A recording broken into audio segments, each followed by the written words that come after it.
Kyle here, iTalkTMS.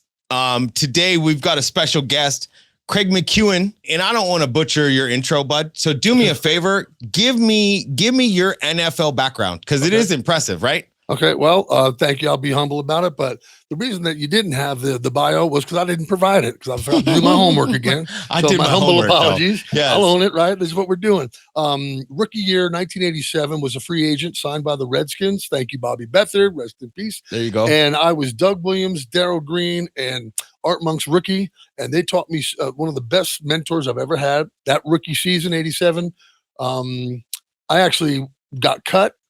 And then the strike happened, and then they brought me onto that strike team, which was a great story in itself. Okay. Then they kept me, and the guy that they had originally, they cut him. I went the rest of the year with the team, and we won Super Bowl XXII. Yes. Down in San Diego. Yes, Played yes. 2 more years. The third season, pinched my neck, got cut. They cut me cut me loose. San Diego picked me up, Dan Henning and the crew. Okay. And then I played 89, the last 4 games, then 90, 91. And then the regime change with Bobby Ross there. He came in, I tore up a foot and ankle, lower leg muscle. Jeez. And they sign you off. You can't get, fired when you're hurt. So did that. And 2 years rehab, signed by the Rams, went to the World League that they started. It was actually the World League of American Football, became NFL Euro. And then I crushed my back. And that was it. I wound up having surgery, and it's a mess since. I've been, I'm the eating habits haven't changed, but my cardiovascular has. But that's what I've been doing. And that set me up for the NFL alumni in San Diego, which is a nationwide organization. I love so much. It's been more than I ever imagined, even afterwards. But every Sunday out there, thanks to all the fans that ever showed up, because let me tell you something, you can't find a thrill like that anywhere. Being on the middle of that field, getting 78,000 people to rage up and feel that energy and have it buzz you, like we're going to talk a little bit about. We're about to talk about right now. Okay, come on. So, but with that, how many years was that? Because there was 8 years prior to you going into the NFL of football, correct? Correct. Yep. High school, college. Okay. Yep. How many years NFL? All right, so you got 6 full seasons and a 7th in the World League, so you're looking at 15. 15 years. What was your position? I started out as a punter, and then I became a running back, became a defensive back, became the wide receiver in high school, and that was my dream. Went to junior college, became a small tight end. Okay. And then when I got to Utah, a lot of contact. Yeah, and there are a lot of big guys out there, and that's why I feel the way I do. Okay. Right? But then when I got to Utah, I was found by a friend of my coach at junior college. They were looking for that mutt, that in-betweener, they call them, right? And nowadays, it'd probably be called a hybrid back. I was like a 228, 32-pound Wes Welker. I wasn't quite that fast, but I was 4'6", 4'6'5", and I would run tight end, fullback, slot back, wide receiver. I was an emergency quarterback, emergency free safety, played all the special teams. Loved it. Like you said, you're mutt. You're all over the field. And I wasn't a superstar, so I worked hard. And because I was smart enough, I was able to do it as long as the body held up. Okay. And, very blessed and grateful for it. Okay. So 15 years, you beat your body up.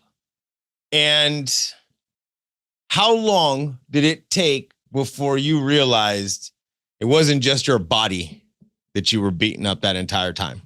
Wasn't too long after I got fired, aka cut, from the Chargers, and I bought a bar. My old coach said, "Hey, come check this out." I bought a bar, $7,000, beer and wine. Jeez. And I'm thinking, what else? I used to throw parties in high school. That's fantastic, right? In your head. And then I'm trying $7,000? and I'm trying to do the numbers and the books, and I'm struggling, and I'm forgetting. Okay, what did I order? Did I send that check out? And then just wanted, trying to, do your accounting. So I finally, but that's when I started to notice it. And because I've always been really good with numbers. That was my strength. Okay. Not grammar, not so much so. And I was always still real happy-go-lucky. Always, the sun's above the clouds. It's sugar in the lemonade. I make people laugh, make them feel good. And then I started to not sleep. After I hired a manager. And she did a great job for me for 9 years. And then when my daughter was born, I had recovered from my second back surgery. And then I started to notice I'm not sleeping. And it was after the back had kind of settled Okay. And it wasn't just the back anymore. I'm not sleeping. I'm waking up and my mind's racing. And I was usually very calm, cool, collected. I excelled because I always prepared, and I knew what I knew. And I was able to handle that. But with the daughter, I started to actually get, how do I put it? I have a fog. I noticed that because I wasn't sleeping well. I'd be up, and then from the fog became irritable. Instead of being, I'm with my daughter. Like second, third year, she started to pull on my leg one day, and I'm like, what? And then she cried, and I thought, oh my God, what am I doing? And it just gave me pause for thought. And I was like, I picked her up, went for a walk around the block, and I'm like, what's going on? Why am I started to notice, and I just did a little inventory. I'm getting angry with the mom, and I'm getting frustrated. I don't have lack of energy to get up and take her out for a walk. I became like, I'm big enough now, and I need to get down again. I was 292, 25 pounds heavier. Okay. And I didn't realize how depressed I was. And I was I had no idea. And even more so now that I've read up on it, but it was 1990, well, not 2002, like my daughter's born April 99. And hi, Hannah Bear, I love you. And there you go. I really noticed the fact that I didn't have the energy, and I would be on the couch and she'd want to play. And people would drop their other kids off because I was great with kids, Uncle Buck. Okay. And I loved it. And it was it gave me purpose. But even then, I couldn't muster the energy. I'd be like, oh, okay, will you make the peanut butter jelly sandwiches for them? Yeah. And wait, when so-and-so coming? Oh God, I forgot. And then I'd load, I just started forgetting about daily things. Like for me, heart medicine. I've had 4 heart surgeries, angiograms, arthroscopic, like arterial, where they go in and they put the stents, the metal straw, whatever. Yeah. And I realized, I'm like, after that, it went into 205, and I started, when I went back into personal training, got in great shape. And then all of a sudden, I'm like, okay, that's great because I feel like I'm a football guy again, but it still wasn't fulfilling me. Yeah. I didn't have a purpose. And that's what I was chasing when I started to realize, and when my daughter was there, okay, I'm her dad. I'm a stay-home dad. I'm going to build this little childcare directory business, but I'm struggling with that. And then, the mom had a full-time job. Alana was brilliant, a great mom, and she worked for the Chargers. And she's like, you know this, right? And I'm like, I'm screwing stuff up. And from that point forward, it all became like the weight on the shoulders, the fog, like, okay, my glasses are, like I told you, I'm like, man, how do my glasses get so dirty? Well, because you're not cleaning them every day.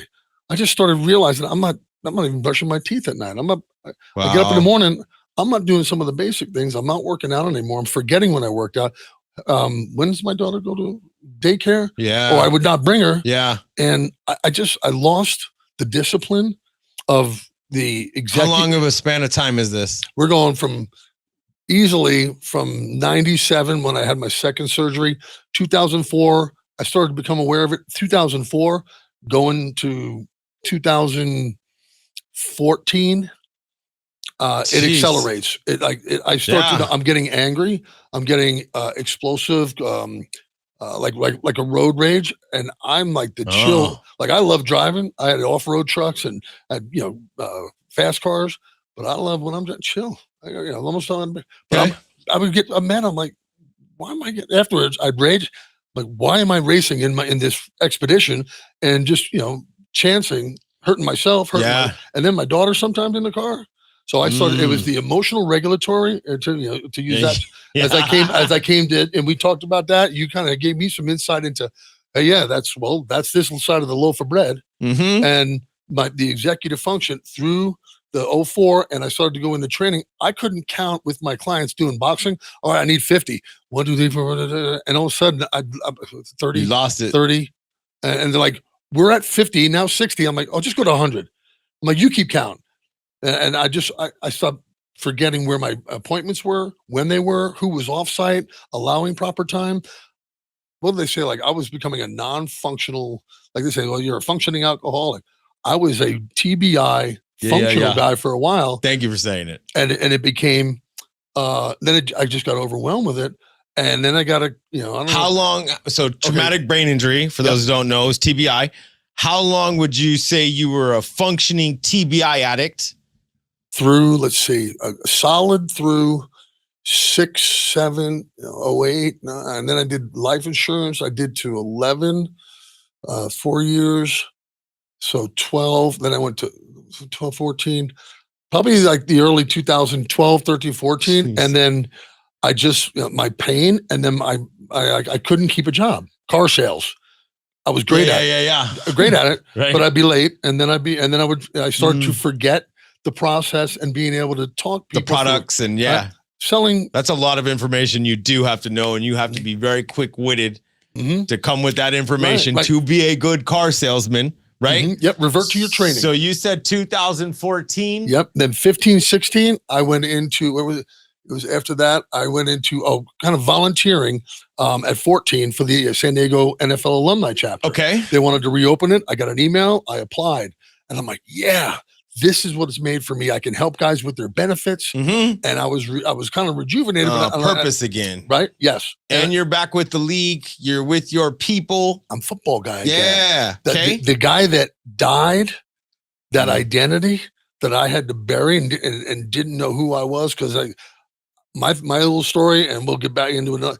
I'm not good enough and I'm not worthy. So I went to go play football. So you'll love me and you'll appreciate me. Yeah. And then when I was done, I didn't like, oh wait, well now they won't love me. Now they won't like me. I don't have a value. All that comes right back. So I got interviewed. I took the job, volunteer, loved it. I gave 12 hours a day to it. I loved it. Did it charity events with military men and women. Great times, had great people. My girlfriend, Stacy, she was with me as the secretary treasurer, detailed work, because I couldn't do it, and she's great. Like, she's organized, right? That's what drives her. Mine is visionary. So it gave me the freedom to do that. And then I had Chris Washington, a Niner, who for me he's a great man, but I saw myself in him down the road. He had the shakes of the already, and he was only 3 years older than me at that time. So we're minus 10 years. I was 48, 49 then, and he was maybe 51, 52. And he's like, Craig, how can I help you? He was very quiet. He would show up, very warm, gentle, 6'6", like an old Richard Dent. Okay. But he said, like, I can't do anything anymore. I can't. I said, look, I got it. So more non-functional TBI addict. Yep. Exactly. Right? Yes, sir. And you could see like the Parkinson's, the tremors and stuff that I think are underneath that beautiful circus tent of TBI. Well, this is kind of my next question. Okay. When did you hit that state? I started to notice it in like 18 or so, 19, when it was January, I think, of 17. I basically kind of was like, I had lost my patience with the world. Yeah. And we'll get back to this because it's a big part of it. But at 17, 18, I thought, okay, I did some work, mental health talk therapy, got some clarity, but I started to draw and play guitar, and I noticed my hands would cramp and I couldn't hold the pick. And I even brought one today, but it would just start to slide, and then I would get frustrated. And then my fingers, I couldn't get to do the right chord, the right positions. I'm like, what is going on? And it was Chris Washington. At one point, he told me while we were sitting around chatting, met in the park, and I said, okay, helping him to get his total and permanent disability, the hardest benefit to get for a player. Okay. And because most of us don't know and how to get through it. And I was well schooled, and I just we sat there, and I said, let's take a break, and I'm going to play. He saw me getting frustrated. He's like, I thought that was your peace of mind. I said, yeah, but look at my hands. I'm starting to see what you have in me. I said, and he would just sign autographs within 15 minutes. I'd have a table of guys, and you'd see his handwriting just go away. Wow. And I pride myself on my penmanship. I have a very pretty signature. Okay. But so even like when when I started to find out, like when I'm making notes, okay, I'm setting up like for this, a meeting about benefits with wives and stuff. And, Stacey was very quiet, very behind the scenes, would do a lot of organization for me. And I would get up and I'd present, and it's what I do, and share with them. Look, if you need help, I got you. Stacey, and God rest his soul, Bobby Fields, who was the director of finance and ethics, he left me a manual. And I wound up by 17, 18 to 19, even after I gave up the presidency to Lionel Hamilton, who we'll have him up here. I had to, because I could not function. I'd have to write stuff, and everybody say, "Well, you're a notebook guy, but use a computer." I said, "Yeah, I'm just not well versed in it." And I used to be because the NFL has a vocational retraining, and I tried to go in and I pulled my notes out, and I just couldn't retain it. I couldn't keep it. I could, if it was right there, I'm like, okay, cut, paste. Oh yeah, look, and I would make some nice things. Here's the handouts. This is for the wives. This is for the dudes. Here's what you got, medical stuff. And then I would just completely forget to follow up and say, like, hey, did you put those emails up? Did you do, did you go down to the PO box? Did you get this? Did you, did you call the corporate office? All these little things that were on a list in a book, I would lose track of. By 19, I had it. Come 19. Yeah, 19. It's really bad. We still got time. We still got 4 years. Yeah. And it got bad because at 20, with the COVID thing, is where I really isolated like everybody did. Like everybody did, and right? For me, I was feeling strong. I'm not getting the jab. Hey, if you want to do your thing, do it. But my body's strong enough. I tried to try and bring myself, I'm going to be strong enough for it. All of a sudden, my buddies are calling, hey man, where you been for 2-3 days? You can't go anywhere. So I've just been here. How come you're not picking up? I said, well, I was just tired. What do you mean? They said, we came by and you were sleeping the other day, but your keys were in your front door. So I was looking for those. Jeez. Because I was trying to go out and go shopping. Yeah. There's numerous, and we'll talk about Nick's White, and he's former SEAL Team 5, and my accountability and friend and my hope partner. Okay. And he's like, look, Craig, you're just like, different than us.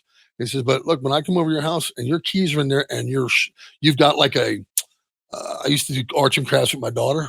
Okay. And I had a bunch of material. I nailed it to the wall, like with a staple guns. Because I had like some sheer drapes. Really beautiful set though.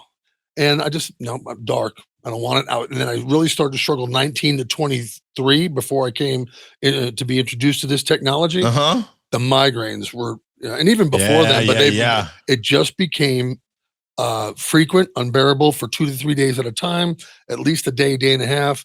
I wasn't working, and push comes to shove, I really did not have anything saved up. I was getting a pension that I activated early because I'm like, I need to subsidize my income because I'm not taking care of my business. Right. And so by 20, 21, 22, I was trying to eat and drink myself to death. I had it. I'm just going, look at it. I'm still trying to get myself from 292 down. Okay. 270 now.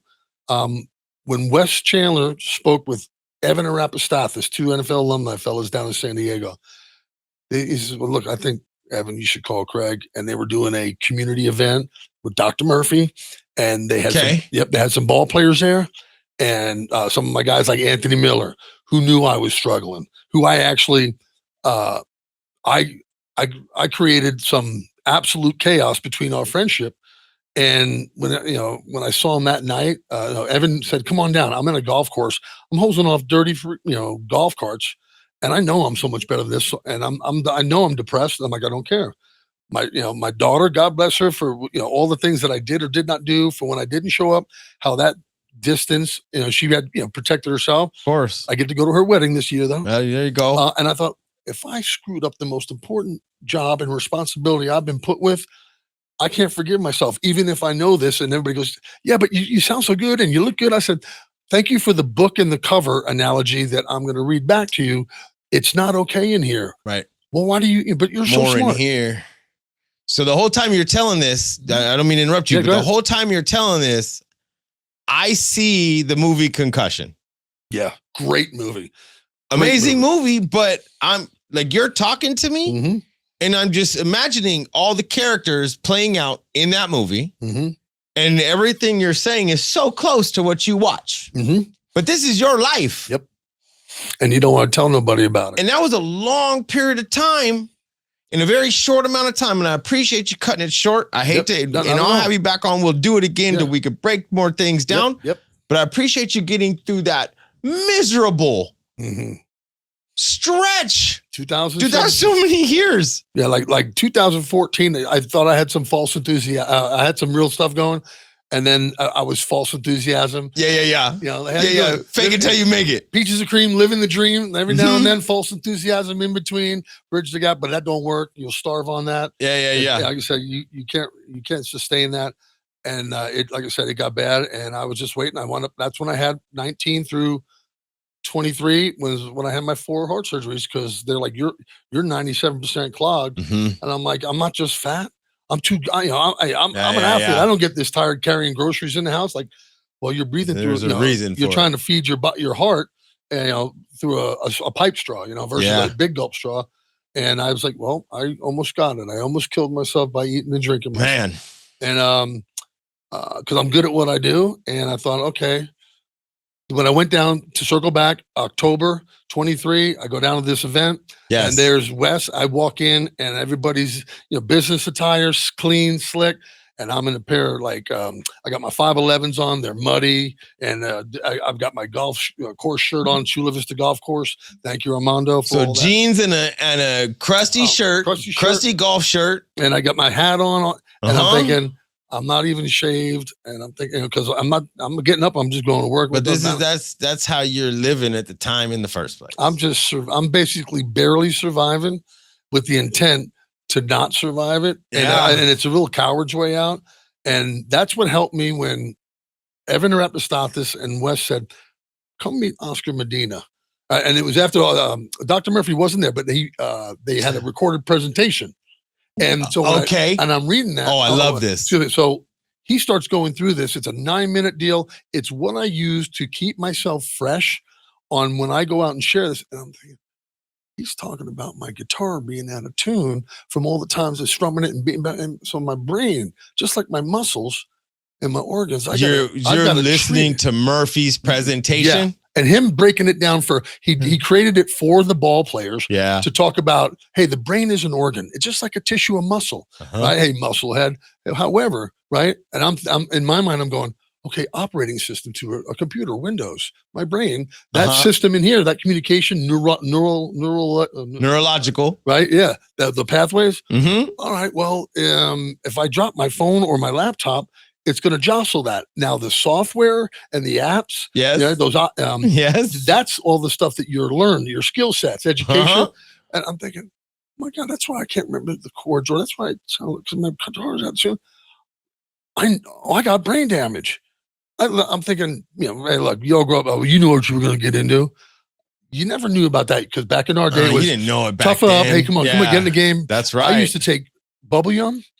And I started to think about these things. Like, I remember getting banged up, seeing stars 3 times during one game. And I'm talking to John Freeze. You got to give me what I need. And I knew I could tell you what everybody did on any play, multiple things. I'm thinking, well, what the heck? So this is coming when Murphy's sharing about, well, with ball players, it's the repetitive traumatic brain injury, the concussive event, defining it by my standards versus what I hear. Concussion. Hey, how many times you get knocked out? I said, and I'm looking at Murphy going, he knows what I'm dealing with. He knows. He understands. And not only that, you're watching him on a screen. He's not even really there, but he's talking to you. Exactly. And I'm from going from, oh my God, like I walked in, I saw the van.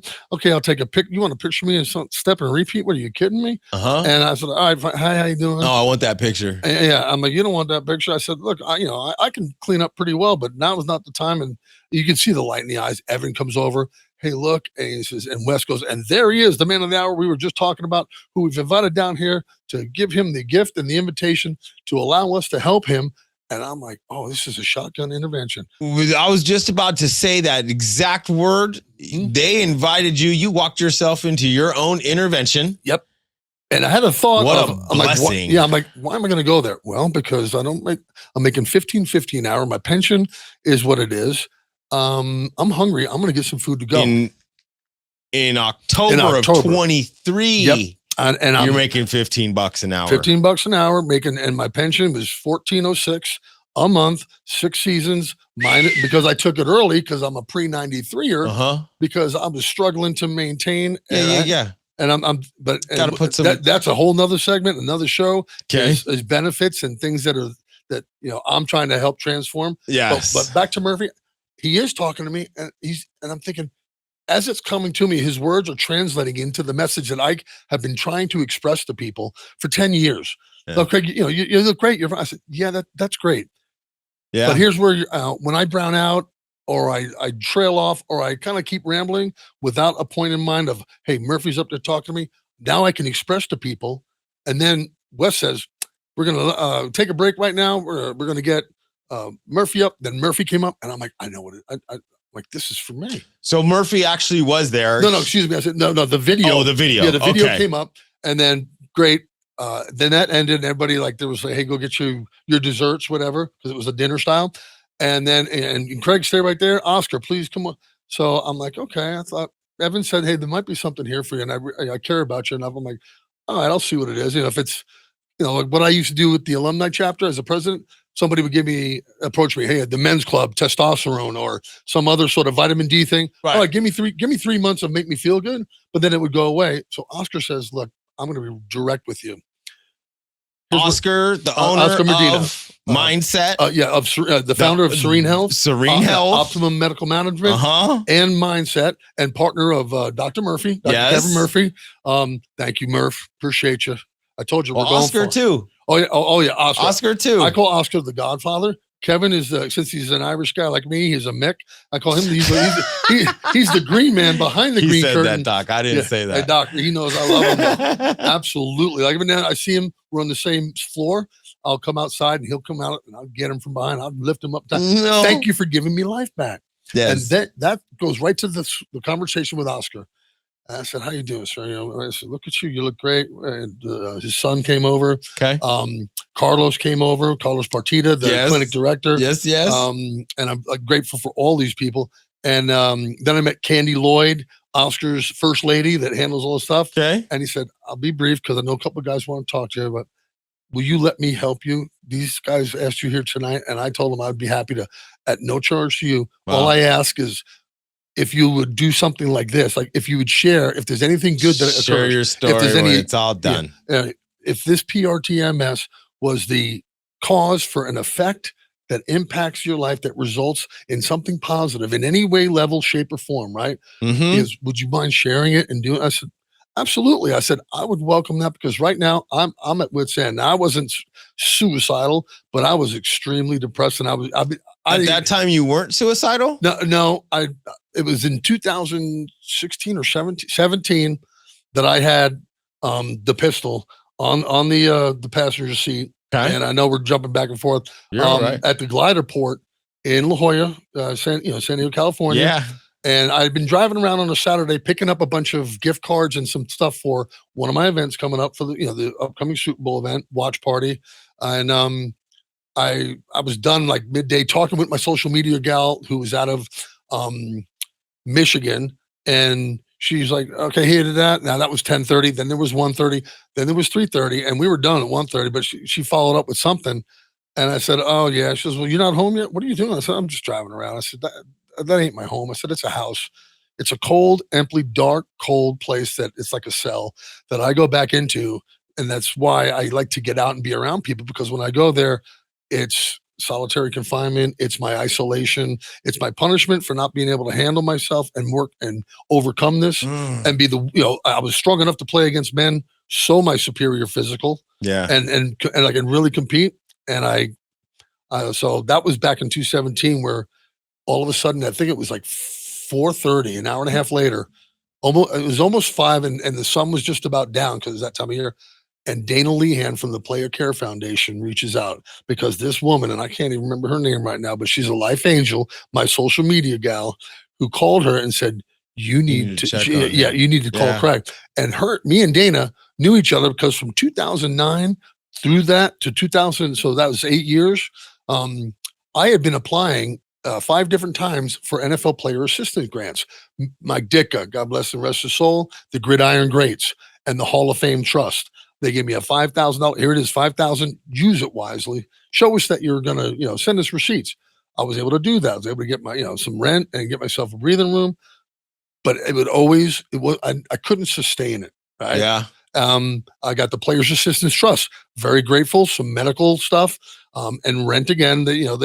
you got to own your taxes, and they don't do child support. I'm like, look, hey, look, if you can help me with this, right? And then I would eventually fail on making the car payment, doing Uber, and I would be in pain. I would be too tired. I'd fall asleep in the car. Sometimes somebody in the back, I'd be like, well, hold on. Tell me about when you went to do the brain scan. You weren't suicidal. Okay. But you were obviously in a bad position. Oh, I was depressed, and I hated my life, and I was totally okay with, it's got to be less painful. And imagine a guy like Junior Seau, my teammate, they did it, who had the world at his palm and couldn't overcome the darkness and the void. Yes. My thing was, this is not a quality of life worth living. And if it takes me, sure, I'll come do your thing. And yes, I was just waiting to die. Like, from somebody that had all, accomplished, with all due humility and respect to everyone, becoming a world champion for somebody that was a firstborn son of two Scottish immigrants, started playing soccer. Wow. That always was overlooked and competed and got top 10 production results. I was mad, and me and God were going at it for the years before then. Like, I'm doing it the game by the rules, and I'm getting measured, and I'm senior year in college, number 8 in the nation in receptions, Division I, Penn State, everybody. Nobody came to work me out. I was it jilted?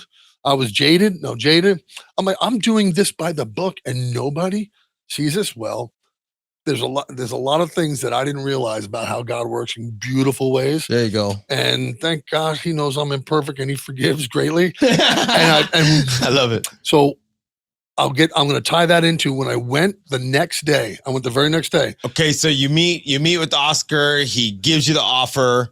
You're in Del Mar at the time, correct? No, I'm actually living at my friend Nix's house. Okay. Because my landlord. No, I meant the event. Yeah, I'm down in Chula Vista, and I'm going to work at the golf course, and I'm dealing with skin cancer surgeries. I'm dealing with my heart surgery. What a great friend, and that wanted to help me rebuild and generate. And look, Craig, let's just get you here, stabilize, get a job, blah blah blah. Great. And I told him about this when I got home that night, and I basically was staying in the granny room off the kitchen. Okay. And he's like, look, you don't need to pay anything, but give me $1,000 a month. I'm going to save it for you. Let's build you something up. So let's live into it. And I was like, yeah, well, I'm going to hate living out of it. He's got a beautiful home, really, really great place with one of the greatest man caves ever. I mean, seriously. And I'm like, I'm going to have to get me and be a roommate at 54. And thank God for him. So exactly, because I said, look, I'm going to go try this. You ever heard of it? Nope. All right, well, I'm going to go. And so I'm going to be going to Del Mar. And so I'm going there and back, and I'm driving in this big expedition, which is drinking gas like I used to drink beer. Of course. And I'm thinking, how am I going to afford to keep coming here? And then Evan said, look, I'll help you out twice a month. I'll throw you $100. And back then, gas, I mean, it was costing me like $150 to fill that thing up. But it was the very first day I walked in. Hey, Carlos. Hi, Desiree. Hi. And then there was Thomas, and I can't remember the other fella's name. Beautiful. He's an Indian fella. He's now moved up and on into some great things. Okay. Dr. D. And they're like subjective. Dr. D. Dr. D. Lady so, D. I don't know if you're going to ever watch this, Dr. D, but I say hello. And this is where I do want to jump in real fast, because this is the beauty from me to you. When we already know this, right? We were treated at the same place. I was treated 2 years prior. Oh no, I'm sorry. 1 year prior to you going through, and our stories obviously so far apart, but same place. Right. When we get in the chair, same place, right? Go through the exact same treatment by the same doctor, just a little bit apart, man. And that's why I wanted to do this with you, because I know the benefits personally of what you've got, right? And I try and tell so many people everything that this technology is capable of doing. And I think it is so important for you as the NFL player, 15 years of banging heads with the best of the best, the trauma that is going to come with that, functional traumatic brain injury addict is what you said, right? Yeah. Exactly. So for you to be sitting here, just hearing the the brief introduction that we just got into your life, to be sitting here in the fashion that you are, clearly PR-TMS had to help you tremendously. It helped me almost immediately. Almost immediately. I didn't think, and they told Dr. D, love you, Dr. D. I'll be bringing crumble cookies for the whole office and for your staff as well. Wonderful, wonderful. As a genuine thank you.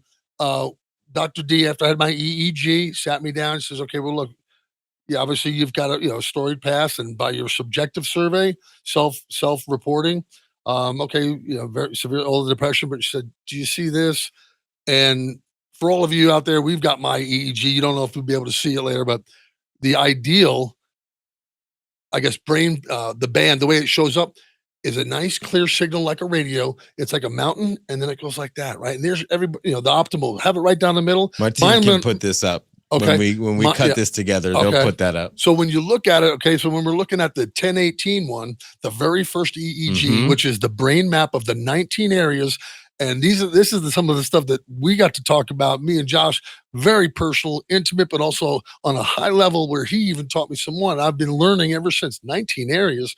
Yeah, but Craig, you're going to be these areas here. The blue, that's your front area. That's where we're seeing some heavy duty trauma. Here's concussions, Craig. You see these little peaks that are way to the left, down by 4 hertz.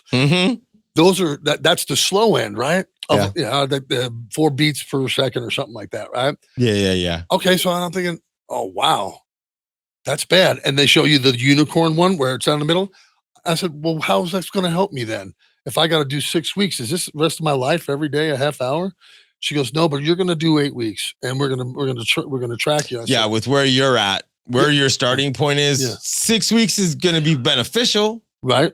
Extremely beneficial, but no. But in 6 days, did it help me? Tell me about 6 days, right? I started noticing that vice that everybody kind of gets, either a coffee kind of a tightness, or when you're stressing and you're thinking and you're like this, the eyebrows are down, and and that's how I was living life under stress, right?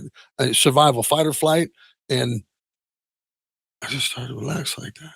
I just came out of I think it was the second week.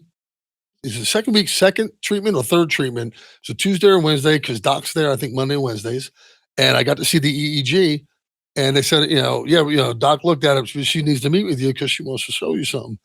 And there was this little micro change on the EEG and on the second one. And she goes, how are you feeling? I said, you know what? I actually feel just a little less tense right here. I don't feel like I'm grinding and I'm stressing, but I've still got it all going on. But I feel like when I got out of there the last 2 times, I'm just kind of chill. Like, okay, I'm not tired. I'm not sleepy. Yeah. I'm not fogged. Yeah. Wow. Yeah. This is like kind of like when you're after a massage feeling. And it was brief, but however, I thought, wow, like when I would drive home, like that 35 minutes in that traffic, southbound San Diego, if you don't know it, it's a mess. It's a yard. But I'm like, I'm not getting upset. I'm in no rush. Great. And I would be able to go home. And then by I think it was the 3rd week or to the 4th week, end of the first month. Okay. Right. Maybe, what is it? 17 or 18. I remember being, I think it may have been 17. That was my brother's soccer number. And I called him. I'm like, I just went to sleep Monday night for the first time in 22 years. And if y'all out there are familiar with not having a good night's sleep, it was what I realized. This is what I've been missing. This is what I've been missing. This is what I've been living without. How have I been living? No wonder I've been such a mess. Because you don't know until you know. Sleep deprivation. Right? I was doing it with booze, alcohol, beer. Doing it with I would call it my nightmare sandwich, which would be 2 somas or Flexerils, muscle relaxers, and then I would throw to help. Meet the compounded aspect of the orthopedic troubles with my neck. That's going to be there. It definitely has had some impact now over a long period of time. It's taken some of the edge off, but I started to be able to sleep so well. I'm thinking, wow, I don't need booze. And I remember going to Whitey. I said, remember when I told you were a liar? Nobody goes to sleep. And for everybody out there that can go to sleep, I would look at you like, okay, that's BS. I can go to bed, but I got to wait to fall asleep or watch TV or just have a beer there. You said for 20 something years? Oh yeah. That was one of the things that was all throughout, which I didn't mention, because at this point I then came to like be aware and real present, like, wow, I just slept for like 3 hours, an hour and a half, and then 2 hours. Yeah. And I was able to go, I mean, more importantly, I usually would go back to bed and then the mind would go, I got enough gas for 2 more days. I don't get paid till the next Monday. How am I going to get to work to my doctor's appointment? Right? Yeah. Right? We all have it, whatever everybody's is. Yeah. And like, what am I going to do for it? And then I go back to bed. Like, it was at first like 20 to 30 minutes to go to bed, which was absolutely phenomenal. I'd wake up and I'd shut the TV off. And everybody's like, well, yeah, you got to do that. I'm like, I had no idea. So I'm putting myself at a disadvantage with booze, pharmaceuticals, and that blue light from the TV. And the TV, yep. And then so when I put that off, I started to get even more, my sleep cycles, like they say, the 3 hours, I would come in, Dr. D, I've just slept 5 nights in a row, and and then I said, I'm going to get my CPAP cleaned up, and I added that in the 3rd month. Okay. And I started tracking minimum of 7.5 hours to 9 hours sleep. I'm in straight bed through. Yeah. I love it. For the most part, straight through. But even so, I'm going back to bed. Like I'm getting 1 to 2 3-hour cycles or close to it. Okay. And then from when I became educated, so if you get that full cycle, that helps the brain reset, recharge, heal, and that's like your phone overnight. Yeah, it recharges. Right. And you've got the brain awareness, you've got the mentality, you've got I started to have a little bit of clarity. Wasn't drinking as much coffee by month 3 and 4. Yeah. And I didn't like coffee. I love my espresso. Illy coffee, a good bean, a great pour. And Nick's had a great, what was it, a Brill or a beautiful machine. I would have my double in the morning. While I was at his place until July of 23, I then would go to bed and they'd laugh. They'd come in, hey, just check and make sure you're all right. And then I'd be asleep. It'd be 6:30, 7:30. I'd get up at 5. Yeah. And then what Nick's told me, he goes, look, if you get up like that, that's great. He goes, look, jump in he had a beautiful jacuzzi, like jump in the jacuzzi. If you want, go in the garage, get out and take the dogs for a walk, go outside with them, do whatever you got to do. Like I was trying to do range. I started becoming active and caring for myself. Yes. And every day became more as I talked to Dr. D. And then even then I chimed in with Oscar and Carlos and them said, hey, look, if you want, you qualify through the Medi-Cal. Melina, Serene Health is a contracted partner for, look, you don't need to use your car and gas for medical appointments, because I was having a lot going on. I wound up having a big silver dollar cancer thing taken out because I remembered to go to my appointment, number one. But Oscar said to me, no, you have free transportation there and back. Plus we have psychologists on staff. We can help you have these other tools and assets to manage. He goes, because you seem like you're doing well. And I said, what makes you say that? He goes, just the look in your eyes. You look alive. And that's when I really got like, wow, I'm still not even my head above water. If it's just my eyes, I was underwater and bobbing up and down and thinking, wow, I was so much further down than I realized or I wanted to admit.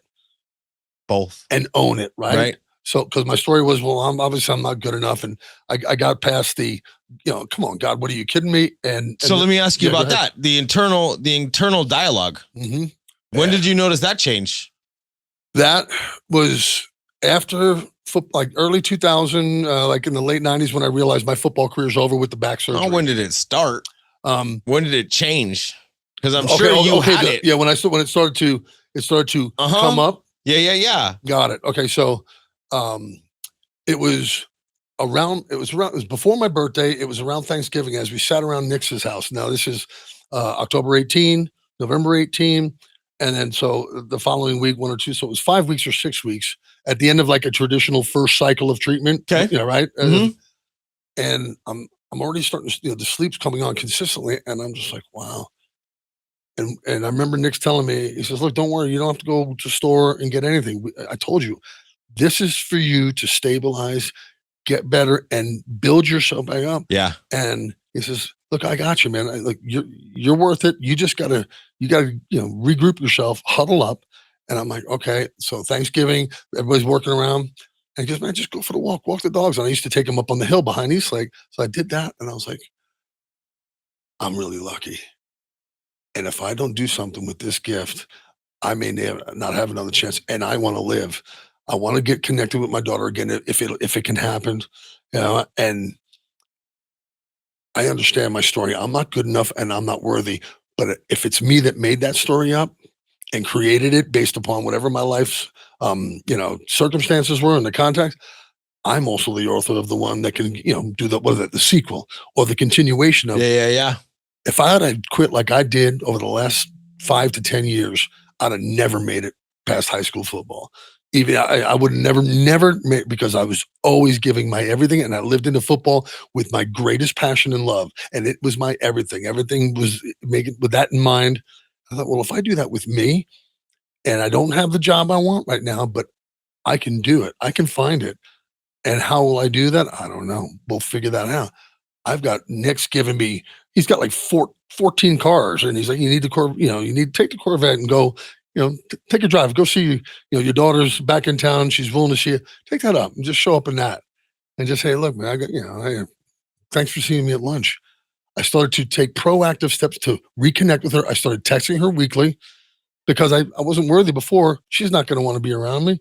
I hope I get to see her. How old is she at this age? She's 25. She'll be 26 April 2nd and married to. Not today, at the time of the story. At that. Well, that goes back just a couple of years right now. So she was 22 coming. 22. Right, 22. And then before that, like when she was 14, she stopped coming around to my house. When she stopped coming around. Right. And 14 years old. And from that point, I couldn't. I actually stopped because I'm like, okay, I don't want to distract her. She's playing softball. She wound up getting, I don't want to be a distraction. I don't want to put my selfish need for her. And so maybe I just got to stand back. And this is for 8 years. For 8 years. And God, I said I wasn't going to, let her be in a broken family and repeat what happened to me and my parents. But this is exactly what's happening. And she's reacting just like I did with my dad. And I didn't break the cycle, blah, blah, blah. And then, so I would text her every now and then. I'd get like the happy birthday, Dad, Merry Christmas. And, I'd send her a happy birthday. Thank you. Didn't know where she was living. I couldn't, send her anything. I sent it to Mom's house. What I think happened on that Christmas after that Thanksgiving, she came home. Yeah, it was 23. And I got a text message. Hey, Dad, You'd been doing TMS for about a month at this time. Yeah. So 18th October, 18th November, Thanksgiving weekend. I'm like, you know what? I'm worth it. I'm going to make a genuine effort. I'm going to set a reminder. Nick's wife helped me in my phone. Here's what I do on Mondays, and then I do it on Fridays. Hey, hope you have a great week, Hannah Bear. Hope school's great. And it's nice. And if you ever want to reach out, by all means, please do. And if I remember enough to hopefully keep my phone plugged in and charged up, I can pick up the phone call. I just love hearing your voice. And hope that so it'd be texts, voicemails, and then Friday the same thing. Okay. And then Nick and Wendy would say. So all of a sudden, I get the text message on. It was like the day, 2 days before Christmas, I think, because it was the 23rd. And I had said, hey, it's the 23rd, your number, which, by the way, I'm really grateful. I hope it always still means she always got her softball numbers were centered around my number 32 with the Redskins. Okay. And it'd be number 5, or it'd be number 32, or it'd be 23. Yeah. And so she picked 23 at the University of Arkansas, where she got a scholarship and great career. Wow. And I'm thinking, okay, babe, look, I don't know if you're coming back to visit Mom. And if you and the big fella, the starting left tackle for the team is the fiance. Okay. And this big guy is just a gentle giant. And, he don't know, I know so much about him because I asked around, and my daughter's so happy with him. I thought maybe I said, hey, maybe I can meet if you're in town for Mom. I'd love to get together with you. And even if for a minute, maybe grab a slice of pizza and Sprite. For me to even do that, I'd be in tears. Yeah. And because she wouldn't pick up, or, I wouldn't get the reply. Right. But that day, for whatever reason, God must have blessed her, because she said, I tell you what, Dad, love to get with you. Would you, no, it wasn't love to get with you. Dad, I'd like to get with you if you could make the time, if you're not too busy. And I'm thinking, you little brat, You're going to put it to me like that? I said, well, got to own it. And I said, boy, Yes, am I you glad do. she's texting me. Yes, you do. And that's where 100%. I was able to process and reset and not get angry and down. I'm like, oh, she's responding. And she's actually saying, well, look, maybe we can, get together for the holidays. I hammer it right back, nice and get calm.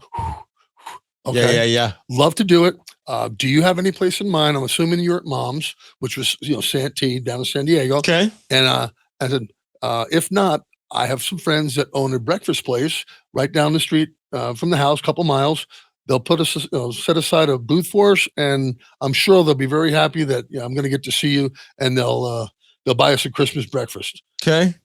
Show up there, and she comes in, and I'm crying from every day forward. So it's it's after, and I'm as like, soon as you put eyes on her, huh? oh my God. It happens when I watch her on TV and I see stuff online, because that's why I had Facebook accounts. That's why I had Instagram, because she had them, and it was my way. That's how you could see her.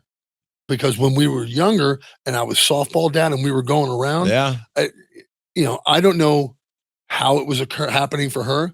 I know there was a lot of good, and I was, I did best I could, but it was me always getting Facebook. Hey, look what Hannah did. My friends from New York, where I grew up, and I was just so proud. And it was just my way to document my life with her, because I got every other weekend, but the beauty of the sport, and then my mindset was, okay, I get to see her. There'd always be the stress of, but I don't really have a lot of money. Even like we would go to like a Vegas, and I'm like, okay, I'd talk to Nick. I said, can you float me and bridge me?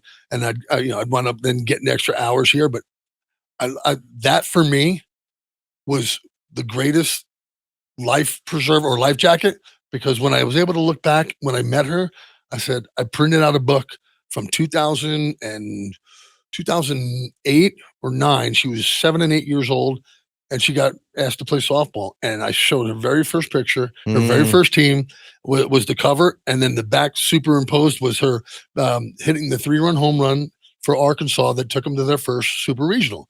And I said, these are the years that I cherish of my life, and all the memories I have of you, because I'm losing them in my head. Well, being 25 now, does she know?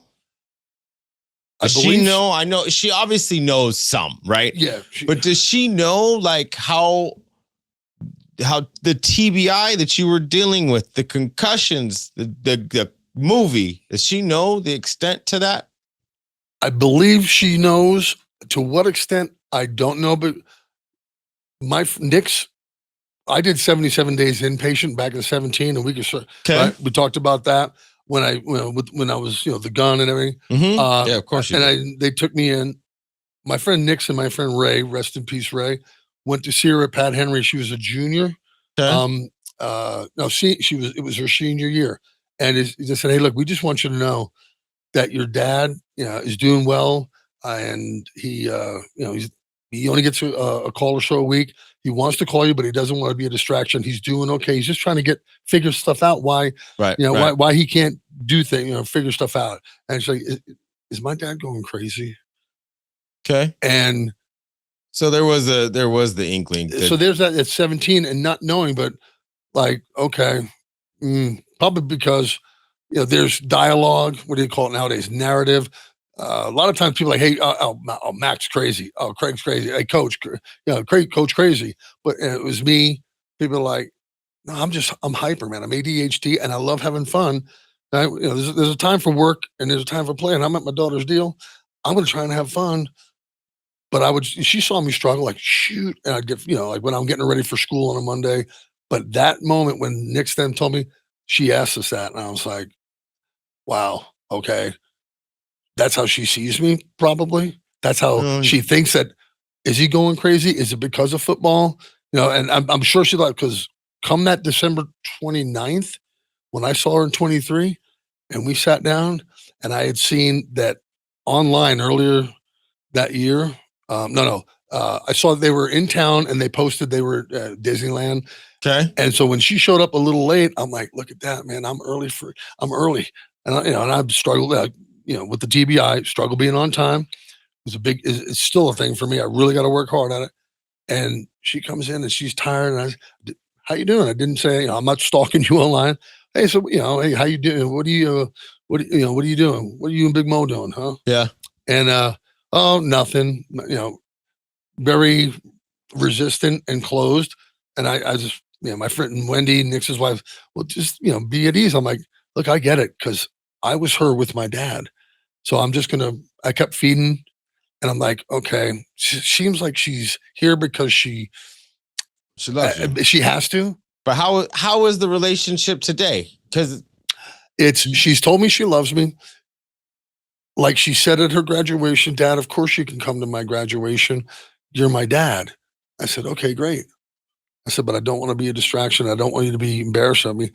And so then when we met that Christmas or New Year's, and she was very stoic, but I was just so happy to see her. Yeah. So I asked her, and I had known through Nix's wife at a dinner 6 weeks prior, I think it was early November, that she asked me, we were at Islands, Craig, what do you think? What do you think about Hannah getting engaged? And I said, I don't know. I just found out. She's like, oh my God, I'm so sorry. I said, what are you kidding me? I'm glad you told me. I didn't. She says, where do you see it? Instagram. I'm like, well, I don't really go on that. I always look for Facebook. And there was pictures of her and the fiance and her mom. Her and her mom have a great relationship. And Alana provided so much great stability and the source of a parent where, when I struggled, right? So I said to her, I said, so, what do you got plans? And oh, hey, I brought you a shirt, and it was an Arkansas plain shirt. And I'm like, great. She kind of like, tossed it from one end. We were in the booth, and I was like, I said, well, I thought you had a better arm than that. If you're going to throw something at me, throw it at me so I can catch it. I said, because I said, your dad's a badass. And I said, and he's always a badass for you and with you. I said, because I'm starting to feel better, Hannah. And I really honor and respect myself. I said, just like anytime that your fiance wants some coaching or some, somebody that's got experience to work with him, I can help him. He had second year, he was trying to make it in the NFL. He was their starting left tackle, and he just needed some footwork. And I don't even know if he really wanted to play or not. But I said, and she goes, no, well, he's still working out. I said, well, I'll tell you what, me making it 6 years and winning a Super Bowl, I said, your dad's not so bad after all. I said, and I say that with great humility. I just want you to be proud of it. And I hope you can be, and forgive me. I said, I also sent you a link for a job. I know you don't, you said to me, well, I'm teaching. I said, that's great. I said, how are the little bastards? And she smiled at me. She goes, yeah, they are challenging. I said, as much as me? She goes, well, they do like to talk, and I don't like to talk as much as you. But I said, okay, but know that job I sent you, that company looks for young athletes who have degrees, and you start at 60 and 80, and you're out there working with, medical people, and you can choose. I said, I did that for you, not because I don't think teaching's good. I love and respect him.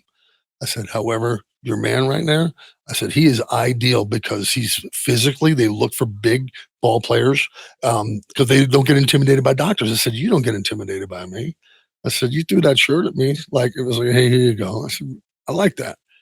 I said, because I'm strong enough now. I would have crumbled before. Right. I said, yeah. And I said, I wouldn't even said what I said about her fiance. And I said, I was hoping so much you would call me or he would. And it may have been a way for us to all connect and me to share something that I have great wisdom from so many great people that I learned from. I just wanted to be able to re-enter your life. And I said, so that's why I kept sending things and putting it on, Facebook. If you don't know, go to my Facebook page and scroll and go backwards. Just like this book I made you, it's to show you that I never stopped caring. And I understood that I probably could have come, and I kept trying to connect with you via social media. I hope you understand that. And if you don't, look at that book, but know this, it's one of the reasons when I couldn't get you to connect and us to connect, and for me to come and say, I'm sorry, and say, what happened for you, even if it was something that I didn't realize was having an impact, and it was either disrespectful or it was taken away and breaking down and you were withdrawing, and your trust for me and maybe my credibility as a dad trying to reconnect using humor as my deflection and mechanism and coping mechanism wasn't working. I was always there. Like that song says, I've died 1,000 times. And every day at some point, even to this day, 2 days ago, I saw something where she posted, and I'm like, boy, I would just love to get one of them silent messenger things from her. I appreciate it and I love it, but it's still distant. It's still arm's length Heisman, which I'm cool with. We haven't really had a chance to talk, but I told him and I said, look, even if we don't talk, and I'm pushing this conversation, or I am guiding it with small talk. But now it's, what do you got in mind? You got your degree, you're teaching. What's he gonna do? What's he gonna do? What's Big Mo gonna do? You got any plans? I knew like she was engaged, but I didn't want to tell her I knew. I wanted it to come from her. And I could see, I don't know if it was that she was like, well, no, nothing really. I said, nothing, no travels. I said, well, that's cool. I said, whatever. I'm interested. Yeah. You're And just trying to spark conversation. Right. And I don't know, like as a dad, right? We're all parents. Uh-huh.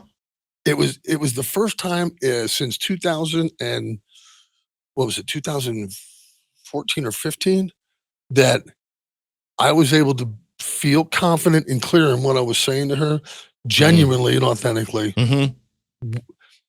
And it's because of this treatment. Yeah. Because I'm expressive, and people say, you got the gift of gab. Yeah, you're a car salesman. I said, that's a backhanded compliment, but I'll take it. It is. And I said, but what that means is I can deliver a message in 3 different ways if it needs to be said in another way. And that's what I said to my daughter. I'll leave you with this. I know you're going to go. You're tired. I'll take care of everything. I said, just know this. I've always been there. And any day you walk into my house is a great day. If I ever get invited out your way, I promise you I'll show up. I know last time when I didn't call ahead on your last weekend at Arkansas, where they do senior day, I said, I know that when I stepped up, the last person after the games, okay, in 2022, I showed up and there was a security guard. I said, will you just film this for me? I said, I'll tell you afterwards. She's like, I'm surprising my daughter. Hadn't seen her since 2017, 5 years. Okay. I've been following. Yeah, how did that TV, go? right? How did that go? It was everything I could do to not absolutely break down and crumble and cry, because as I'm standing there and they would sign autographs for the kids, they'd have like team pictures, and the girls would sit in chairs, and 18 of them long. And I'm the last one there. And here's this woman from actually right over here. And as she's signing to this one little kid, she turns to her friend, my dad's here. And she's like this. And I'm like, okay, you know how you see some of those things when Marines and soldiers come home and kids come home? I'm like, I fully expected that. I was hoping for the other to surprise and say, maybe I only made it for the last one, but I made it. Right. And she was like, hi. And I said, well, I wanted to let you know I'm still your number one fan. I know your mom runs the fan club. I said, but I just wanted to. I'm here. I wanted to show. And she's like, okay. And she signed it. And I said, I squatted down and I said, look, if this doesn't work for you, maybe you can, let me know now or text me, because I was hoping to maybe grab a slice of pizza and a soda this weekend. You've got 3 games. Just watched one. Senior day is Sunday. I know you're going to walk with your man and with your mom. I'll be here. You were in horrible shape though at this time. I was You're in what do you horrible call it? shape. Like a sail on a ship. That was it. I was just filling my own sail up, just keeping a tight face, just trying to show up and say, I'm here because if nothing else, this is all I was able to get here for. And I said, and I wound up telling her later, but I didn't have all the wherewithal to get there. If I really wanted to, I could have scrubbed and borrowed money, and people would have helped me out. I didn't want to be a distraction. That was my story. But anyway, she said, well, I said, I got your number. I know you got mine. I text you and you've hit me back. I said, if tomorrow it's a night game, if you're doing breakfast with mom, I said, and you have any time in the afternoon or this weekend or beyond, I'm going to stay an extra 2 days. And I'm going to just walk around campus if you'd like to maybe walk with me and talk with me. I don't, but again, I don't want you to be distracted. It's your last game and you're going to the playoffs. So I kind of gave her the out, and she texted me that night, I'm just going to stay with my plan to walk with mom and Blue the bear, the big, and I said, well, look, I said, I'm so, happy, and that was it. So, you got to see her. She got to see that you were still there. I think she was offended. She's probably pissed. That is what I got at the very end when she got up and says, "You know my number, call me." And I said, move right in the coin bag, flick, and I just went, I'm going to just take it, right? Thank you very much. You have to take that one. Yeah, right. Yeah, 100%. And we earned that one. I've been there. Don't get me wrong. I'm not. I've been in that position myself. But today, again, I mean, after doing the treatments, life is different. Oh yeah, right. Yep. I'm sure even dealing with that memory is better and easier, right? Yes. And that's kind of why I just let you talk that out, because I know that that's a lot. And again, man, I've been there. Yeah, I've got an 18-year-old daughter, dude. Yeah, from a previous marriage. What's that like, right? I know exactly what I know exactly what you're saying. Right. She's been so mad at me from time to time, dude. I'm like, what did I do? No, and that's what I appreciate you telling me that. You have to let them. You have to let them process. Right. You have to let them deal with that shit in their own ways. Yes, sir. They're different. It's a different generation. I mean, there is a different sex, brain power, all of that. Right. Yep. Theirs aren't as jacked up as ours are. Right. And our best thinking is what got us in the position that we're in the first place.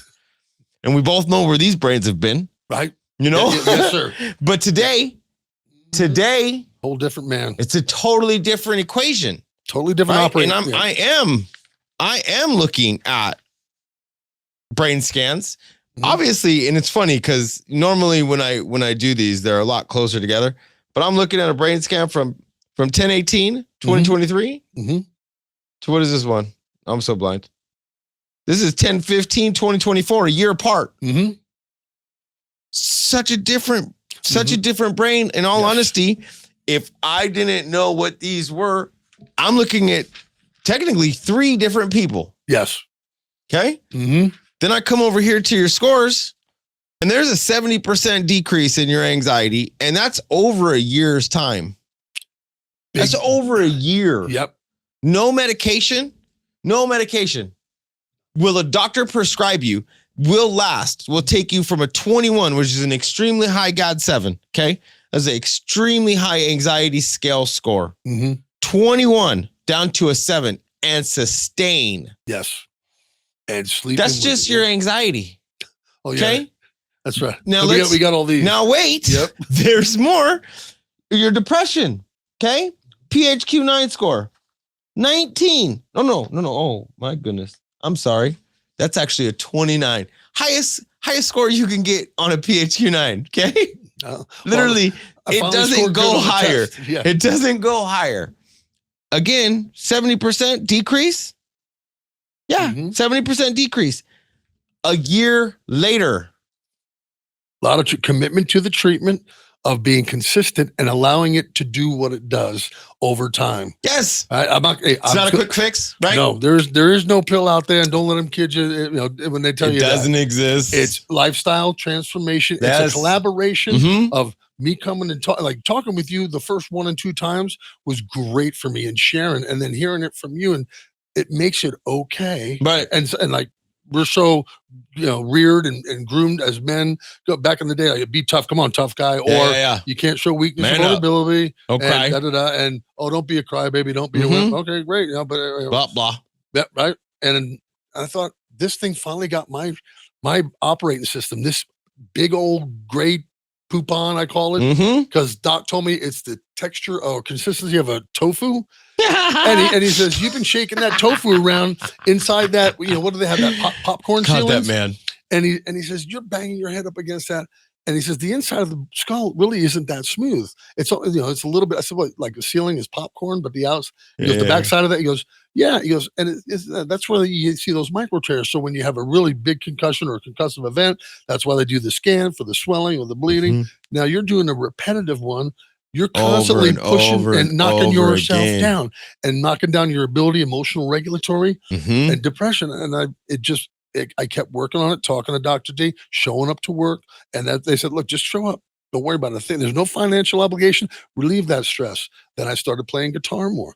I started tuning my guitar. I started being able to go to sleep, wake up, make my bed again. I started doing that again. Navy SEAL guy that talked to Texas A&M. I watch it over and over again. You want to be a success? Make your bed. Get up out of bed. First thing you do is a successful thing. Messy bed, messy head.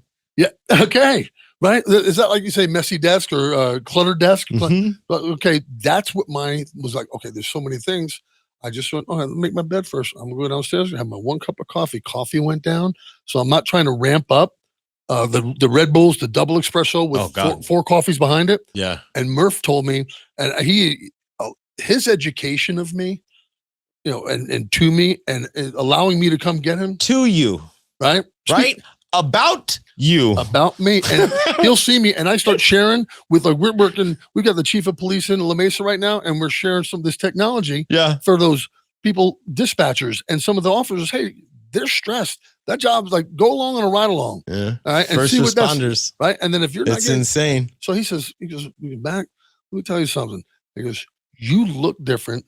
And the energy around you is, you're still, hi. And I said, well, yeah, doc. I said, but you know what? I'm alive and I want to be alive because it feels good to be alive again. And I have so much to live for with you in mindset. And I started to get, and I said, and I got weepy. And he goes, your daughter, isn't it?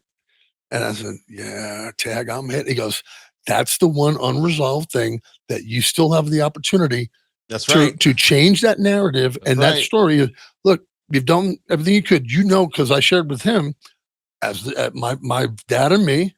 And hey, I closed my dad off for years and years. I finally resolved with him. I think I was 30, 35, right after I got done playing. And I'm like, everything you just said about how she was pissed, she was upset, distant, whatever. Like, okay, got it. Cool. And now I can, I'm like, you know what? I'm a good guy. Just like with TMS, you got to show up, you got to do the work, right? That's it. Exactly. And that's the same thing with her. You have to continue to show up. You have to continuously show that you are going to be there. Mm-hmm. You have to continue to show that you're in the right headspace and that you're going to stay in the right headspace. And with the technology that we're both blessed to have, we have the ability to do that today. I got 4 good hours a day because of this technology that I can really be clear. And Doc Murphy goes, look, with a guy like you, you have a particular past with, this repetitive. He goes, I can't guarantee you everything, but I'm going to tell you what, you're going to have more than you think. Yeah. And it's my sleep and that the impact, everybody knows that. Well, that's one thing I wanted to touch on real fast. I'm not interrupting you, but let's go through this real fast. You scored a 1 on your sleep score. Worst score you could possibly have. Yeah. Well, actually, I'm sorry. There's a worse one. It's 0. And I tried to put that, but I must have messed up. I couldn't focus. I got it wrong. Today, or not today, so a year later, again, exactly a year later, you scored a 15. Sleeping like a baby. Yeah. Using the tools, like showing up. I finally went and got my CPAP out of the garage, cleaned it up, called back for the right size mask. I got a little one. Don't have that big fighter pilot mask. Okay. And I had the positive mindset. No, I'm going to go get that and do that. And sure enough, since December of 23, by the spring of 24, I was solid 5 to 6 days a week, maybe 7 or 6. I was getting disruptions and disturbances because of my orthopedic stuff. But even then, still having a quality of sleep, good to very good. I'm having very good to excellent all day long. And that's what's going to help sustain your mental health, the mental clarity, all of that. Like having that's your baseline, right? Yeah, right. Yeah. If you can't sleep, your mental health is going to fade. It's going to fade fast. And pulling out of that hole, it's damn near impossible, as you know. False enthusiasm. Yeah. And that's like, what is somebody? Why do you fake say it till you make it? Like, fake it till you make it. You why can do only you say, fake it how's so that long. willpower going? He called me, hey, what's up, Willie? Because you used to be William. You were strong. How you doing? Right? You're here. You ain't got to pay rent. The food's here. Right. But I can see you. You let it happen, let it evolve. And sure enough, like even Doc Murphy, and I love him because he's got some football in his background and being a naval officer, right? Respect for that. And he'll just look at me sometimes and he'll give me that head tilt and he'll give me that wry. Look at this. How you doing? How you really doing? I'm like, really, really like Shrek. I'm like, truth be known, I'm all right. I'm good now. And it was like with Hannah, like with myself, most importantly, self-love, like I found through Stephen Covey, my friend gave me the speed of trust. If I can't trust myself, and I can't allow myself to trust another, like Josh, to help me get my story out, bring it here with Mr. Brian behind the green curtain to edit it, and Lady Shannon, and make it all come together so it's right. Like my teammates, let your teammates do some of the work and let them help you. And what this can do is, if you want to help yourself, give it a shot. It's so easy that I thought this can't be. This can't be. It's like holding a tuning fork. But it was one of the easiest things versus the talk therapy. For me, I got some work out of it. I've done a lot of that work in communication and education. But I thought, Doc Murphy, thank you for letting me be okay and having a good night's rest. Because Nick said, he goes, so that willpower thing, little Willie, he goes, you could be slick, Willie, and try and fool me, but I know you. He says, we use sleep deprivation. Have you ever seen the military movies? They got, they're hanging in the room with the heavy metal going, right? The thrash metal. That's a torture tactic. And everybody knows it. And that thing is the one thing, no matter what you are, unless you have something specific, and even autism, they're having great results. One thing that I do love, that I thank you for coming here. I thank you for sitting with me. But it's very clear to me that I know for a fact Kevin Murphy saved my life. Without a doubt. I'll sing that man's praises for the rest of my life. But it sounds like he did it to you as well. I agree wholeheartedly. And if I know for a fact, I shouldn't know, right? But I know for a fact that man's technology nationwide, scratch that, worldwide. That's true, yep. Is benefiting people every single day. And here's two knuckleheads that are alive and share the blessings. Yes. Because that's the important part, right? We both have been giving second chances to live life to the fullest, not just live life. My life today is better than it's ever been. Yep. Bar none. And that's one thing that my part of giving back. Yes. That gift that I was giving is sitting down and sharing this message of joy, of peace, of sleep, zero anxiety, zero depression, zero PTSD, right? The concussion cycle for you has lifelong. I mean, you Pop Warner football, man. 13 years of age. That started young. 13 to 30. Right? Yeah, 13 to 30. And it's detrimental. You go back to we said it earlier, concussion. And seeing those men struggle through the latter years of life. Yep. And even how their lives ended. You mentioned Junior Seau. Shot himself in his chest. Yep. Andre Waters. God bless him. Yep. God bless him for doing that, because he wanted. That's no other way. The guys do it in the chest, right? Dave Dewerson, part of the NFL players, NFL program vice presidents, and was approached by Andre Waters, just like in the movie. And I think what happened for him when Andre did the same thing and was struggling, and they showed the scene. He wrote the letter, cleaned up his house, which apparently is a trait that occurs when people are doing that, not to leave the mess behind. Yep. But when I saw that, I'm like, wow, I played against both those cats. That's and wild. They did that. And it was almost like, well, hey, look, I'm doing it for science. And, yeah. I mean, when I watch Concussion multiple times, I cry. And now I'm able you do. I'm able to cry because I can see myself there. However, I also know now that Dr. Murphy has given me like some access to the higher power of if you don't know about this stuff out there, and I don't know where I'm looking at it, but I'm here to tell you, look at it, read about it. You don't got to be a concussed knucklehead football player. No, you can be just somebody that is in a fog. You're not sleeping well. If you're not sleeping well, I know I just got kids. Look, if you want to tell yourself that, there's still something here. You don't need NyQuil. You don't need, whatever the gel caps are. Whatever. All of it. You don't need any of those things. You don't. And people are like, well, how does it work? I said, that's the beauty of it.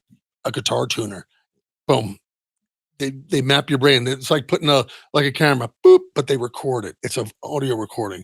I thought that was one of the most fun. I'm like, how do you record that? And he's like, well, I said, well, I like space, and when you hear the noise of space or of the world and the earth, like you hear this electric static. I don't know where the hell you're going with this. Well, this is it. Because it was ready. that EEG with the 19 microphones. I know the EEG. Right?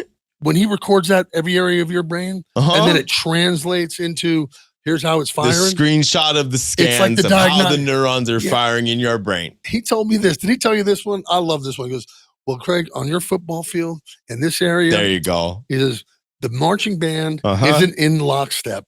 And you see that disbursement? Well, you got some of the bands over here by this sideline, and they're slow. And they're behind. The guys in the middle are into it, but then there's a little bit over here, and that's all the way through here. Wait, I go 1, 2, 3, 4, and 5 are my 5 treatment protocol areas. And he's like, dude, if you were listening to the radio, you would be so mad right now because nothing but static. So he goes, if you speed up, with like the epinephrine Rockstar drinks, he goes, but if you do that, all this stuff over here that doesn't need it, they're like, hey, whoa. Yeah. Sorry, I can't discriminate. Everybody, they're going to go higher, faster. You're going to be anxiety, stressed, hypervigilant. And he's like, Craig, you don't need that. You don't need that. Because you need to just sitting with you. You can tell you don't need that. I don't need to put a EEG cap on your head to know that parts of your brain fire way too fast. Right. ADHD. Part of your brains fire way too slow. So putting those drinks in your body just confuses your brain, and it never is going to operate at the same level. Right. That's until you do PR-TMS and tune the whole system. And then maybe after 40, 60, 80 sessions, having a Red Bull, if that's what your choice is, every blue moon, you'll be okay. Yeah, like even a soda with like the caffeine. Exactly. Yep. But anything to alter, and that's me, okay? Anything to alter my system is a no-go for me today. Yeah. Just because I say I have to protect my peaks, is what I call it. Okay. Alcohol, I like that. Weed, cocaine, those are all going to flatten my peaks. Got it. It's all gonna throw off my system. Right. Okay. Okay, got it. So I'm bone sober. Got it. Because I have to protect my peaks. Simple as that. And I did learn, he did tell me, and I learned it the hard way, even though he warned me against it. He said, Kyle, don't do it because you're not gonna like what you get. I'm a knucklehead. I did it until I didn't like what I got. And it totally happened. And then that's when I put everything down. And today I live a bone sober life. But the only reason Jesus Christ, number one, but Dr. Kevin Murphy and PR-TMS is the only way that I'm number one, I'm here, sitting here, able to talk about TMS. But here alive. Alive, period. And thriving. But then thriving. You are that's what you joy, inspire me. Passion, you know? Like this smile on my face is not fake, man. I'm the most fortunate man on the planet. I get to sit and talk TMS, something that saved my life. Yeah, I fund all this shit, but my wife is amazing and she doesn't care because she knows how passionate I am. And like, if I can't give this back to people, man, like why did he give it to me in the first place? Life angel status. Like Murph, I told you, you're a life angel. I said, I know, hey, every saint's a sinner and every sinner's a saint, but what you have brought to the world is giving people a quality of life. I said, like you're saying, when you were telling me and sharing your intimates, right? When we were sharing, hey, I'll show you mine, show me yours, tell me yours. And it was like humbling because I'm thinking, wow, I said, I wasn't even that far down. And I was like, and I was down. I said, that cat is strong. And this helped, when it helped you like that, I'm thinking that's someone I can share the story anonymously and go, look, man, I've got a guy that's coming in now. His son, 40 years old. 40 years old. And he's now 4 years sober. And he's doing it like through a program. He works for the house, but he goes, Craig, I think you might want to, and you're the second person that mentioned putting alcohol down, living sober, and not, I forget what they call it, trying to do it with willpower or without like some sort of white knuckling it, burning and bearing, struggling through. I'm like, okay. And I'm thinking to myself, okay, Brett Johnson. Hats off to anybody who does it. Keep fighting that good fight. So I'm looking at this. Get it. I'm going to give you this. I don't know if I'll be sober, but I realized when I brought a couple of books, and it'll be for another time, but the NFL had some really great high quality health scans. What I just saw, I'm going back in the wrong direction. You know, in like the last 3 to 4 months, my blood work and stuff, and I'm thinking, Okay. well, yeah, it was my birthday and it was this and that, but I'm like, what's hey, I'm Slick Willie. I'm a pretty good storyteller, ain't I? Right? Yeah, it's not the first time. I saw where that shit was going.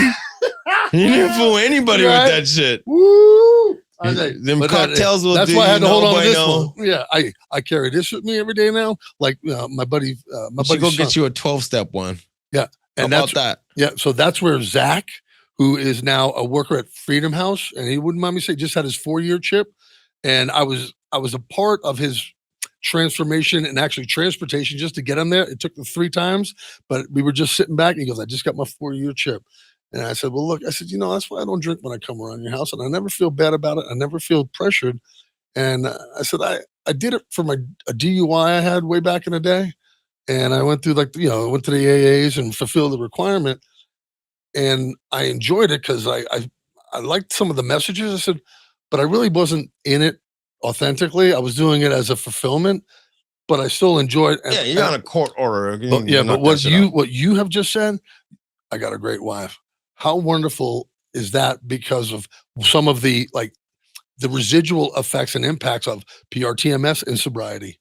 Without those two and where you were, would you have a great life and wife? And would you, no. Right? And I'm looking at, this is the second time. I was so close to pissing all that away. Well, I know that lately for whatever it is, and I don't know if it was because Hannah's getting married and I'm just thinking, okay, how's that going to work for me? Like, it don't matter. I'm going to show up. I'm going to be dad. And however, even if I sit in the job at this point, right? And show up and be dad. That's right. And you know what? She's an adult. She wants me there. Great. But you know what? I'm going to have fun when we go.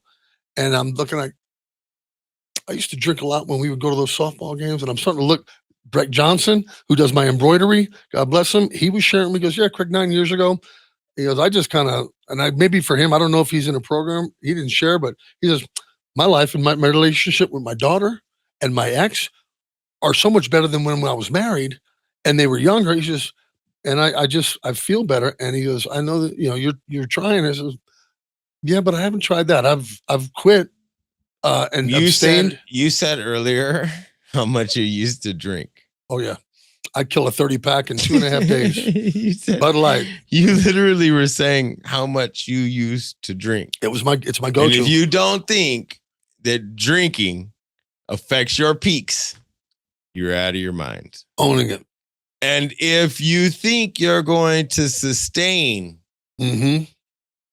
your mental clarity that you have fought so hard to get with putting anything in your body, you're out of your mind. That's that racket and that act fighting for its life in the back of my head of the story of I'm not good enough, I ain't worthy. Keep me. Let's sabotage. Keep me. Feed me. Oh, yeah. Look, hey, it's fun over here. You don't want to do that. You're no good. Let it go. And when I'm healthy and I'm doing stuff like with football, when I was living a very routine and purposeful, like why am I doing this? Well, because of this, and this is my goal. Like with what I'm seeing now with mindset, Doc Murphy, and youth sports, pro sports, and military, and anyone. Like if I really do want to leave a legacy and make an impact, all those need you more than that drink does. That drink will never service you. And one thing others said, you went and you played football because that was your purpose. That's where you felt important. That's where you felt loved. Yep. This is where you're loved. This is where you're important. This is where you're needed. Thank you. Your daughter, even though she hasn't come fully yet, what I say earlier, you have to keep coming. You have to, just like TMS, you have to be there every day. You have to put in the work. If you don't put in the work, it's not going to work for you. And it's cliche. Why? Because it stands the test of time. And at its very core is the truth. And if you're honest with yourself, you'll understand, why do I got to show up every day? Well, same reason I did it in the off season, because I wasn't as talented. And because I did, I outworked everybody else. That's right. It's same thing with your daughter. And same thing with your daughter. Yep. Same thing. Stop drinking. That's just silly. You're going against everything you're trying to do, not everything. And I understand it. A lot of people continue to drink. I don't see the need and I don't see the benefit. Actually, I know there's no benefit for me to do it. Right. But with what you were saying, I feel you're probably right there on that same boat. Like I can either have that come to Jesus meet and say, okay, look, I'll have you back down. I know you've been here the whole time and you just been waiting for me to You've been waiting for you to come on over. I'm in the child seat, right? I've been playing with that little wheel, that Tyco wheel, and going, okay, you tried it your way. Okay, like I did, like you said, show up every day. How did I do that when I was working out? Would I do stuff that wasn't good for me, like not work out, or my eating habits are just as toxic as my drinking? So what's going on? Why am I letting that interfere with me becoming this this example and of exemplary excellence? You still think it makes you feel good? Yeah. Yeah. You still think it makes you feel good? And I know other ones is also, and I don't know what the story, and we could talk about it off air, but how it's like, well, it'll just help me sleep. And because I've been sick the last 2 months, I haven't gotten any treatment until the last 2 days, and I already feel it. My sleeping patterns have slid. They've slid. It all goes back. But you go, okay, and you're just proving my point. That's what I'm saying. You're doing right now. Yeah, exactly. That's why I'm saying it. Because I told Carlos, I said, I'm going to come back in. I said I'll stop by on the way up. You know how many sessions I've done? 200. Did you count your chairs on the way? My chairs on the way in here. The chairs. You passed 3 chairs. Okay. On the way into this room. Each one is 100. No. It was 70. Not what we're talking about. I thought you were about that. I thought you were talking about how many treatments did you do? How many have I done in each chair? No, I've done 211, 212, somewhere around there. I was going to guess that. You meant, how many? The treatment chairs. Okay. You work with mindset. Carlos. Yep. Carlos played a humongous part of you being able to sit here today. Not just Carlos, Oscar. Mm-hmm. Not just Oscar, Dr. D. Not just Dr. D, the big guy himself, Dr. Murphy. Get your ass back in a chair. Tune it up. Yeah. Because what I'm feeling is I'm going back in a very slick, subtle way that I'm just I look down at the scale. I'm like, wait a minute. I was just too. The greatest trick the devil ever played was convincing the world he did not exist. Wasn't that Al Pacino movie? No. What was I remember the movie. I remember that.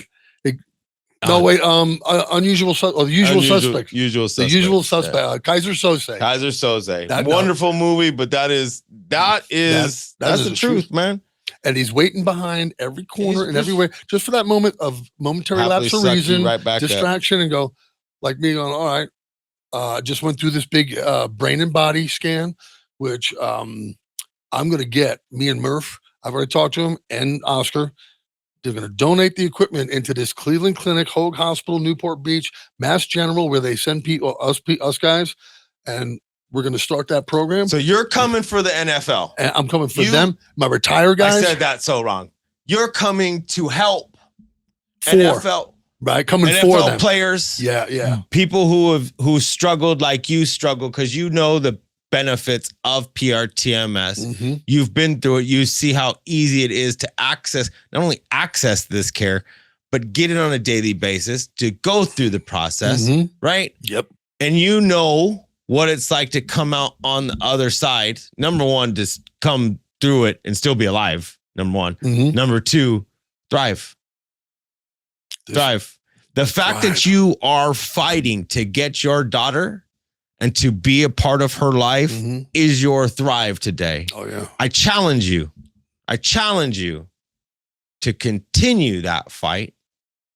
Push. Be at that wedding. It's not about you. Be That's there. Right. Just like you showed up and gave her the thing. I'm your biggest fan. Yeah. Just be that. A lot of times, that's all it is. Go home. Don't drink nothing. No. But you know what? Right? And I'm with you. I am with you. That's where this is today. And with the power of TMS, the power in that machine, the power in our brains, it's all capable to do. You have the joy now, the mental clarity. I had been blessed by God with one of the most technologically and physically advanced vehicles in the universe that I was able to perform at this level, world champion. Here I am, dumbing it down, polluting it, and poisoning myself with the beer. And I thought, well, okay, But not only, you're doing that again. Yeah, and then the food, and I'm looking at myself. Okay, I'm becoming unhealthy again. I was like, wait a minute, poison, man. Hold on, I got this great vehicle. I can now, now I'm looking at. I'm not as active. I'm not as mobile. I'm not as flexible, fluent. I can't enjoy riding a bike. I can't enjoy like getting on a treadmill for a long time. Can't play pickleball with my friends. Can't play golf right now. And I'm thinking to myself, well, in football, when I injured myself or when I sustained off season, took 2 months off, relaxed, but then it was workout for the reason of being the best physical. And my body, came to this world in motion, and I'm a visionary. I love seeing it and experiencing it. I'm outdoors, but now I'm taking that away. And I'm like, that is an old act and a racket that is trying to, subliminally. And with what you said, and I thank you for sharing that and allow me to own it, because for me to do that, I will check back in with you and stay in touch with you and tell you I'm going to commit financially to Hogue and this player program they're going to give me to jumpstart me, this prep meal or meals, because they got it for my glucose. I'm diabetic 6.1 right now, and the A1C3 or something is, look, I thought it was my SAT score. It was so high. My liver scores, AST, ALT. Yeah. Right. Now, and this is some of the disrespect and the untrustworthiness of me not loving and respecting myself and staying in this path of, hey, this is good. This is what my body is and my mind. Well, so hold on, man. So this just totally turned. Okay. What this is going to be, we're going to wrap this up. Okay. Got it. But what this is going to be, this was the introduction to iTalkTMS, the NFL, the benefits of PR-TMS inside not only of all brains, but with concussions. Okay. Moving forward, because we've already said you're going back, you're going to keep getting tuned up. And I want to see you back here. And we're going to put a time frame on it. Let's do a recap in 4 months, because that's enough time to go get a decent amount of sessions, but that's enough time for you to fuck it up again. Right before my daughter gets married, right before I leave before June 21st. How about we cycle back? Your daughter gets married June 21st in Fayetteville, Arkansas. There's a challenge for your ass right there, man. No, seriously. Now it's my word and my honor at stake with my daughter in mind. My birthday. I'm gonna wrap this whole thing up. Roger that. July 14th is my birthday. Okay. Before my birthday, July 7th, I don't have a calendar in front of me. After your daughter's birthday, I want you back in studio, and I want to see if you have been able to build your life higher, better, stronger than you are sitting here today. And I challenge you to do this. You know what's on the line. Number 1, your life. Number 2, your old life back. Number 3, the benefits of having your daughter in your life. Not that you haven't fought for those things already. Okay. Yeah. There's work to be done. There's work to be done. And if anything, you can't Photoshop it. If anything I know in my life, yes, sir, we're all worth being a little bit better every single day. I appreciate that. I appreciate the challenge. A little bit better. And and you telling me and reminding me and confirming that I am worth it. I am good enough, and start treating myself and doing it. They do or do not. There is no try, Yoda. Right? Yeah. Choose who I'm going to be. I'm going to be health. And I'm going to be something. I'm going to pick 2 possibilities of a physical and mental health. And I'm going to do everything around that in my life, eating, thinking, reading, and my professional life, so I can be healthy and strong, a healthy, wealthy, to create a financial stability, so I can, boom, get the food I need, and then a wealthy, healthy. I love it. And then that's our game, July 7th. And with that, we're going to wrap this up. Final shout out to Oscar Mindset. Oscar the Godfather. Amazing man for letting you sit in the chair in the first place, inviting you and helping save your life. Kyle Hartfield, iTalkTMS signing out. As always, you guys, make it a great day.